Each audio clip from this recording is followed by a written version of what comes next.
কাজ কেমন চলছে? ভালো চলছে? পিপিটি কোথায়? আমার কাছে তো আসেনি। আপডেট করো, করে পাঠাও। স্যার অ্যাকচুয়ালি আমাদের ফাইলটা তো রিভিউ করা হয়ে গেছে, সব কিছুই একটু রিভিউটা বাকি আছে। আসলে আমি সিরিজে কোনো ফাইলটা দেখছিলাম। খেলা দেখছো অফিসে? হ্যাঁ, মজা করছো তুমি? আমি তোমায় পাঠিয়েছিলাম মেলটা কিসের জন্য? তুমি পিপিটি, তোমার পিপিটিটা বলেছিলাম তো চেক করে পাঠাতে, আমার রিভিউ করি। হচ্ছে না কেন রিভিউ? অফিসের মাঝে তুমি খেলা দেখবে আর আমার কাজটা হবে না?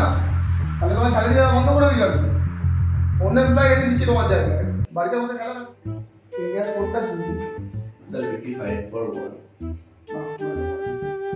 স্যার আজকে খেলাটা খুব হাড্ডাহাড্ডি চলছে, সেটা যদি না দেখি তাহলে খুব বড় লস হয়ে যাবে স্যার। যখন ভালো খেলা চলছে তাহলে আমরা একটা কাজ করি, আমরা একটা প্রজেক্টর লাগাই। প্রজেক্টর লাগিয়ে আমরা সবাইকে ডাকি, সব এমপ্লয়ি মিলে বসে আমরা খেলাটা দেখি। তুমি যখন বলছো ভালো খেলা হচ্ছে, তাহলে আমরা দর্শক মিলে ভালো করে দেখি। যদি ইন্ডিয়া জিতে যায়, তাহলে আমরা সবাই চলো।